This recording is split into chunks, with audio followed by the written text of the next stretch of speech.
Sanio very good morning. Salin എഴുന്നേറ്റോ രാവിലെ? അത് സൗമ്യയുടെ അല്ലേ ചോദിക്കേണ്ടത്? സരൻ എഴുന്നേറ്റു അരുൺകുമാർ, വെരി ഗുഡ് മോർണിംഗ്.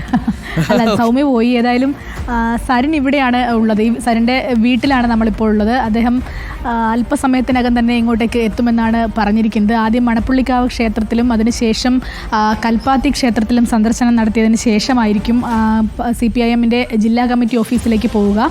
അതിനും ശേഷമായിരിക്കും വോട്ടെണ്ണൽ കേന്ദ്രത്തിലേക്ക് പോവുക എന്നാണ് ഇപ്പോൾ അറിയിച്ചിരിക്കുന്നത്. സരൻ രാവിലെ തന്നെ ഉണർന്നിട്ടുണ്ട്, പക്ഷേ പ്രതികരണത്തിന് തയ്യാറായിട്ടില്ല. അല്പസമയം കഴിഞ്ഞാൽ സംസാരിക്കുമെന്നാണ് നമ്മൾ പ്രതീക്ഷിക്കുന്നത്. ഏതായാലും വലിയ പ്രതീക്ഷയിലാണ് ഇടതു സ്ഥാനാർത്ഥി ഇപ്പോഴും ഉള്ളത് എന്നുള്ളതാണ്. ഇന്നലെ വൈകുന്നേരമൊക്കെ നമ്മളോട്, എനിക്കറിയാം അരുണിനോടും സുജയോടുമൊക്കെ വളരെ വിശദമായി സംസാരിച്ചിരുന്നു സരിൻ.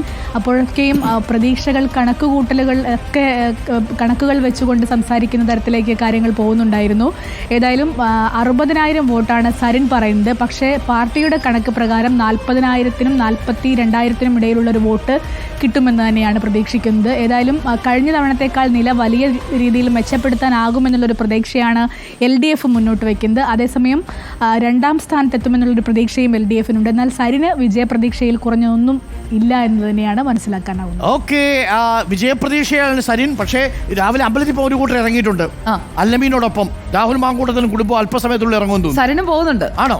മണപ്പുള്ളിക്കാവിൽ പോകും. പിന്നെ കൽപ്പാത്തി വിശാലാക്ഷി സമേത വിശ്വനാഥ സ്വാമി ക്ഷേത്രത്തിൽ പോകും. ഡോക്ടർ അരുൺ പോകാറുള്ള ഏറ്റവും പ്രധാനപ്പെട്ട ഒരു കാര്യം അറിയോ? തീർച്ചയായിട്ടും സുജയ, ഈ മണപ്പുള്ളിക്കാവിലെ ഭഗവതിയും കൽപ്പാത്തിയിലെ വിശ്വനാഥനും ഒക്കെ ശരിക്കും കൺഫ്യൂസ്ഡ് ആയി കാണും. ആർക്കും ഒരു അനുഗ്രഹം കൊടുക്കണം? എല്ലാവരും പ്രാർത്ഥിക്കുന്നുണ്ട്. എല്ലാവരും പ്രാർത്ഥിക്കുന്നുണ്ട് ഒരേപോലെ.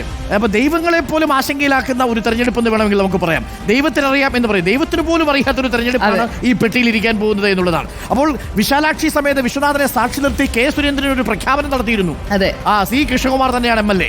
അത് തിരഞ്ഞെടുപ്പ് കഴിഞ്ഞ് 6 മണി കഴിഞ്ഞ് 2-3 മിനിറ്റ് ആയപ്പോൾ ഫേസ്ബുക്ക് അത് ശരിയായാലും തെറ്റായാലും ആ ഒരു ഷിയർ കോൺഫിഡൻസ് അതിനെ അപ്രീഷിയേറ്റ് ചെയ്യും. K Surendran appreciate. അങ്ങനെ പല അപ്രീസിയേഷൻസും ആദ്യഘട്ടങ്ങളിൽ കോൺഫിഡൻസിന്റെ കാര്യത്തിലുണ്ടായിരുന്നു. മോദിയുടെ തെരഞ്ഞെടുപ്പ് കഴിഞ്ഞപ്പോഴും. പക്ഷെ എത്ര തോറ്റാലും വീണ്ടും ഡോക്ടർ അരുണൊക്കെ ആയിരുന്നെങ്കിൽ എപ്പോഴേ രാഷ്ട്രീയം വിട്ടേനെ ഇത്രയും തോറ്റാൽ. അല്ല, അത് പറയാൻ പറ്റത്തില്ല.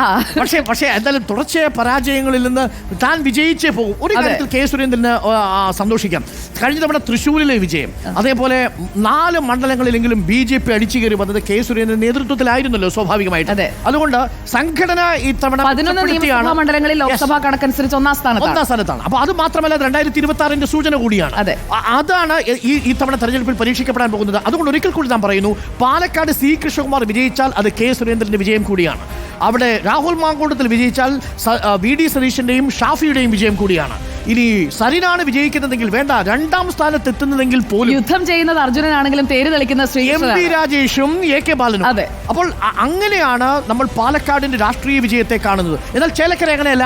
ചേലക്കരയിൽ അത് LDFന്റെ വിജയമാണ്, UDFന്റെ വിജയമാണ്, മുന്നണികളുടെ വിജയമാണ്. അതാണ് ഈ തമ്മിലുള്ള വ്യത്യാസം. അതുകൊണ്ട് തന്നെ പാലക്കാട് ഫോട്ടോ ഫിനിഷ് ആയിരിക്കുമെന്ന കാര്യത്തിൽ സംശയമില്ല. പയറ്റാവുന്ന എല്ലാ അടവും, നീലട്രോളി മുതൽ വ്യാജച്ചാരായം മുതൽ കുഴൽപ്പണം അടക്കം പയറ്റി തെളിഞ്ഞാണ് പാലക്കാട് പോളിംഗ് ബൂത്തിലേക്ക് പോയി. അടവുകളൊന്നും ബാക്കിയില്ല എന്നുള്ളതാണ് ഏറ്റവും പ്രധാനപ്പെട്ട കാര്യം. പക്ഷേ പാലക്കാടിന്റെ മണ്ഡലത്തിന് ആര് വരണം എന്നുള്ളതാണ് പാലക്കാട് ജനത തീരുമാനിച്ചത്. പെട്ടിയിലിരിക്കുന്ന വോട്ടിന്റെ കണക്ക്. ഇനി നമ്മൾ പോകുന്നത് അല്ലമീനിലേക്ക് പോകാം. നമുക്ക് സമയം കൂടി പറഞ്ഞു പോകാം പ്രേക്ഷകരോട്. ഇപ്പോൾ 6 മണി കഴിഞ്ഞ 10 മിനിറ്റ് ആയിരിക്കുകയാണ്. ഇനി 1 മണിക്കൂറും 50 മിനിറ്റും മാത്രം. അത്രേ ഉള്ളൂ. സസ്പെൻസ് നിറഞ്ഞിരിക്കുന്ന ഒരു സൂപ്പർ 2020 മത്സരത്തിനാണ് പ്രിയപ്പെട്ട പ്രേക്ഷകർ ഇപ്പോൾ സാക്ഷ്യം വഹിക്കാൻ പോകുന്നത്. ഓരോ മണ്ഡലത്തിന്റെയും അടിയൊഴുക്കുകൾ, രാഷ്ട്രീയ ചലനങ്ങൾ, അടിയൊഴുക്കുകൾ നമ്മൾ നേരിട്ട് കണ്ടതും നമ്മൾ മനസ്സിലാക്കിയതും റിപ്പോർട്ടർമാർ തത്സമയം റിപ്പോർട്ട് ചെയ്തതുമായ വിവരങ്ങൾ പ്രേക്ഷകരിലേക്ക് എത്തിച്ചുകൊണ്ടേയിരിക്കും റിപ്പോർട്ടറിന്റെ ബൃഹത് വാർത്താ സംഘം. അല്ലമീനിലേക്ക് പോകാം. അല്ലമീൻ, ഗുഡ് മോർണിംഗ്. സ്ഥാനാർത്ഥി പുറപ്പെട്ടോ? Good morning Anilkumar. Good morning Sujaya. ഉടൻ പുറപ്പെടും. രാവിലെ ഒരുങ്ങി റെഡിയായിരിക്കുകയാണ്. കുടുംബസമേതം ക്ഷേത്ര ദർശനമാണ് രാഹുലിൻ്റെ ഇന്നത്തെ ആദ്യ പരിപാടി. അല്പസമയത്തിനകം ഫ്ളാറ്റിൽ നിന്ന് പുറത്തേക്ക് ഇറങ്ങുകയും ചെയ്യും. അദ്ദേഹത്തോടൊപ്പമുള്ള കഴിഞ്ഞ തെരഞ്ഞെടുപ്പ് സമയത്തൊക്കെ പ്രവർത്തിച്ച സഹപ്രവർത്തകരൊക്കെ ഫ്ളാറ്റിലേക്ക് എത്തിയിട്ടുണ്ട്. കൽപ്പാത്തി ശിവക്ഷേത്രവും അതുപോലെ തന്നെ വടക്കന്തര തിരുവരായിക്കൽ ഭഗവതി ക്ഷേത്രവുമാണ് ആദ്യം രാഹുൽ സന്ദർശിക്കുക. കുടുംബസമേതം അമ്മയും സഹോദരിയുമൊക്കെ ഇന്നലെ രാത്രി തന്നെ ഇവിടേക്ക് എത്തിയിട്ടുണ്ട്. ക്ഷേത്ര ദർശനത്തിന് ശേഷം പിന്നെ നേരെ പോവുക വിക്ടോറിയ കോളേജിലെ കൗണ്ടിംഗ് സെന്ററിലേക്കാണ്. അവിടെ പോയി കുറച്ചു നേരം ചിലവഴിച്ചതിന് ശേഷം പിന്നെ UDFന്റെ തിരഞ്ഞെടുപ്പ് കമ്മിറ്റി ഓഫീസിലേക്ക് വരും. അവിടെ ഇരുന്നാണ് നേതാക്കളോടൊപ്പം രാഹുൽ ഈ തെരഞ്ഞെടുപ്പ് ഫലം വീക്ഷിക്കുക. അവിടെ നിന്ന് ഒരു ട്രെൻഡ് അനുസരിച്ച് പിന്നീടുള്ള നീക്കങ്ങൾ എന്നുള്ളതാണ്. ഏതായാലും വിജയത്തിൽ കുറഞ്ഞതൊന്നും UDF ക്യാമ്പോ രാഹുൽ മാങ്കൂട്ടത്തിലോ മുന്നിൽ കാണുന്നില്ല. എത്ര വേസ്റ്റ് പൊളിറ്റിക്കൽ സിനാരിയോ ആയിരുന്നാൽ പോലും, ഭൂരിപക്ഷം കുറഞ്ഞാൽ പോലും വിജയിച്ചു വരുമെന്നുള്ള ഉറച്ച പ്രതീക്ഷ തന്നെയാണ് ക്യാമ്പിനാകെയുള്ളത്. സമാനതകളില്ലാത്ത പ്രചരണ കാലയളവാണ് നമ്മൾ കണ്ടത്. പലതരത്തിലുള്ള വിവാദങ്ങൾ, ആരോപണങ്ങൾ, ആക്ഷേപങ്ങൾ അതിനെല്ലാം മറികടക്കാനായി എന്നുള്ള തികഞ്ഞ ആത്മവിശ്വാസം അവർക്കുണ്ട്. ഇത് മാത്രമല്ല, ഈ തെരഞ്ഞെടുപ്പിന് ശേഷം ബൂത്ത് തലത്തിൽ നിന്നുള്ള കണക്കുകളൊക്കെ ശേഖരിച്ചത് വിശദമായി വിശകലനം ചെയ്തതിന് ശേഷം ആത്മവിശ്വാസത്തിന്റെ തോത് കൂട്ടുകയാണ് നേതാക്കൾ. പലരും പലതരത്തിലുള്ള കണക്കുകൾ പറയുന്നുണ്ട്. എന്നാലും ഏറ്റവും കുറഞ്ഞ ഭൂരിപക്ഷം ഇട്ട് തന്നെയാണ് അവർ കണക്ക് കൂട്ടുന്നത്. അല്പസമയത്തിനകം പുറത്തേക്ക് വരും. ഇപ്പോൾ രാഹുൽ മാങ്കൂട്ടത്തിലും കുടുംബാംഗങ്ങളും ഉൾപ്പെടെയുള്ളവർ ഫ്ളാറ്റിൽ നിന്ന് പുറത്തേക്ക് ഇറങ്ങാൻ പോവുകയാണ്. അവർ ക്ഷേത്ര ദർശനമാണ്, നേരത്തെ സൂചിപ്പിച്ചതുപോലെ ആദ്യ പടി ക്ഷേത്ര ദർശനമാണ്. 2 ക്ഷേത്രങ്ങളാണ് ആദ്യം സന്ദർശിക്കുക. കൽപ്പാത്തി ശിവക്ഷേത്രവും അതുപോലെ തന്നെ വടക്കന്തര തിരുപ്പുരായിക്കൽ ഭഗവതി ക്ഷേത്രവും. ആ ക്ഷേത്ര ദർശനമാണ് ഇന്നത്തെ ആദ്യത്തെ കടമ്പ.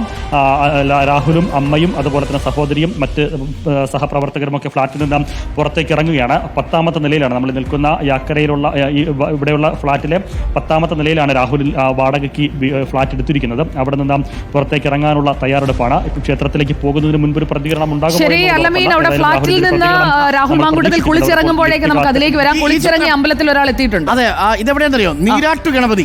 നീരാട്ടു ഗണപതി എന്ന് പറയുന്നത് വലിയൊരു കുളമുണ്ട്. വിഘ്നേശ്വരനാണ്. അമ്പലത്തിന്റെ നമ്മുടെ വിക്ടോറിയ കോളേജിന്റെ തൊട്ട് മുന്നിൽ, ഈ കൗണ്ടിംഗ് നടക്കുന്ന വിക്ടോറിയ കോളേജിന്റെ തൊട്ട് മുന്നിൽ, ഇൻഡോർ സ്റ്റേഡിയത്തിന് തൊട്ട് മുന്നിലുള്ള നീരാട്ടു ഗണപതി ക്ഷേത്രത്തിലാണ് ഇപ്പോൾ ശ്രീ കൃഷ്ണകുമാർ പ്രാർത്ഥന നടത്തുന്നത്. ശ്രീ കൃഷ്ണകുമാർ 3 അമ്പലങ്ങളിൽ പോകും കേട്ടോ.